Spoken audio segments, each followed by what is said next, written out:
Juste avant d'entrer dans les vifs du sujet, rassurez-vous de vous abonner à la chaîne SPS Sauver pour Sauver afin de ne pas louper les prochaines vidéos.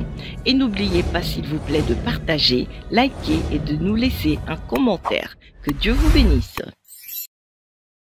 J'ai grandi dans une famille catholique pratiquante, très très pratiquante.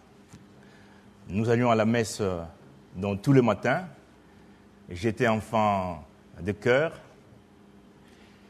Et à 23 ans, il y a tout un mouvement pentecôtiste, charismatique qui soufflait. Et donc, il y a toute une vague des prédicateurs qui se sont levés, mais c'est extraordinaire. Et un de mes amis catholiques s'est converti. Il est devenu gagneur d'âme. Alors, il a su m'entourer avec tact. Il m'a dit, Kelly, écoute, il y a des réunions dans un coin. Est-ce que tu peux pas venir? Alors, nous étions élevés dans la bonne tradition catholique, où nos prêtres sont des docteurs en théologie, en philosophie, ils vous impressionnent, ils vous disent, voilà, si vous allez ailleurs, en nous, enraciné quelque part, dit, moi, aller ailleurs, impossible. Donc, cet ami a réussi avec tact m'a embarqué dans une réunion évangélique pentecôtiste. Waouh, formidable. Et l'évangile, c'est des milliers de...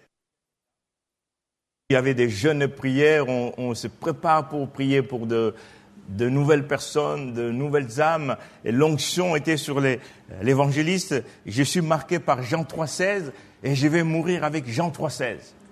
L'Esprit de Dieu était sur lui. Il a donc prêché la croix. C'était tellement beau comment Dieu a tant aimé le monde jusqu'à donner son propre fils. C'était tellement vrai, poignant. Tout ce que j'avais appris dans ma tradition catholique par des missels, des cantiques, c'était un peu vague. Et là, c'était ce Jésus-Christ qu'on me présentait là. Formidable. Wow. Et je suis reparti ces jours-là, je n'étais pas pareil.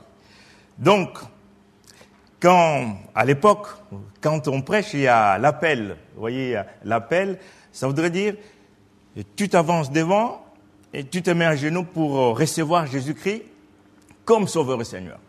Il n'y a pas de pudeur, vous vous rendez compte, 23 ans, un jeune gars, un peu catholique, pas converti, bizarre, les belles filles derrière, tu t'es dit, je vais me convertir, est-ce qu'elles vont voir, qu'est-ce que ça va donner, cette honte, c'était affreux, là, voilà.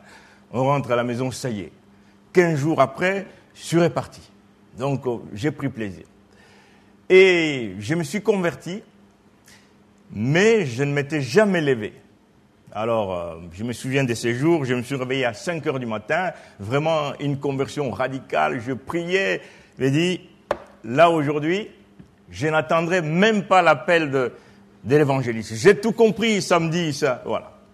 Et ce samedi-là, j'étais sur la première chaise. Donc, la prédication, je savais tout de la prédication.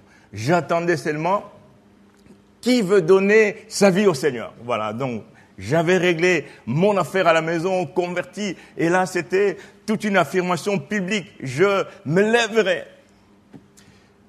Et l'évangéliste a prêché, j'attendais, je suivais ses lèvres, je disais, qui va donner sa vie au Seigneur? Voilà, et ce moment-là étant venu, j'étais le premier à sauter, et j'étais là à genoux.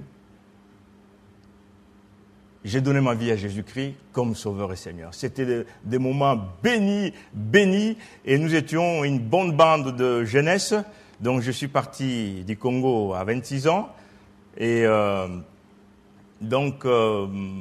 j'ai été persécuté par ma famille, donc catholique. J'étais dans une famille de 9 enfants, dont les plus jeunes. Vous voyez, j'ai été élevé par mes frères et sœurs. Mon père était mort, j'avais 1 an. Donc, le petit Kelly converti crée un trouble dans la famille. Kelly va dans une secte, c'est plus possible. Il a la Bible tout le temps, il doit l'interpréter à sa façon. C'était le feu dans la famille. J'ai tenu ferme. Et j'ai appris aujourd'hui, il y a quelque temps, une de mes nièces était venue. Toute ma famille est en train de basculer vers la foi évangélique. Ouais! Gloire au Seigneur. Quand Jésus change une vie. Et je vous partage quelque chose librement. Donc quand je me suis converti, et cette rage en moi, il y avait beaucoup de gens qui se moquaient du Seigneur. Dieu a mis des convictions dans mon cœur. Et j'avais soif de parler de ce Jésus-Christ. Alors voilà, l'appel de Dieu m'a vraiment suivi, c'était là en moi. Et je suis allé je prépare un doctorat de théologie. Et en tant que catholique, un ancien catholique, j'ai travaillé sur Luther. Waouh! Je comprenais mes bêtises de l'Église catholique quand on se donne au Seigneur. Le promet, Christ pour mon âme. J'oublie mon voisin, Jean-Marc, chacun pour soi. Quiconque croit, c'est personnel. C'est tellement beau que de vivre avec Jésus-Christ. Voilà, donc ça fait 31 ans que je suis converti, que je marche avec le Seigneur. Il est formidable. Et quelqu'un parlait ce matin des privilégiés. Au XVIIe siècle, on raisonnait en termes des privilégiés de la grâce.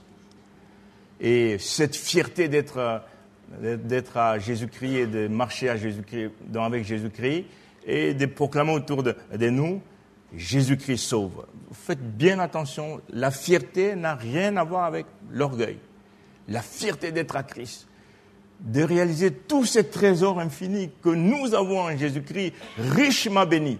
Je me suis toujours donné un défi. En face d'un inconverti, je suis le plus fort. Je ne sais pas si c'est votre cas. Sinon, je le souhaite aux baptisés, voilà, de vivre avec Christ et de marcher avec lui. Donc voilà un peu Jean-Marc dans quelques mots, voilà, gloire à Dieu. Voilà, c'était des moments de ma jeunesse qui sont revenus là ce matin, pleins d'émotions. Jésus a changé ma vie, Gloire à Dieu. Si vous avez été béni par ces enseignements, ces temps de louange et d'adoration, ces témoignages, n'hésitez pas à vous abonner sur cette chaîne SPS Sauvé pour sauver. SPS Sauvé pour sauver, l'évangile de Christ pour le salut des âmes.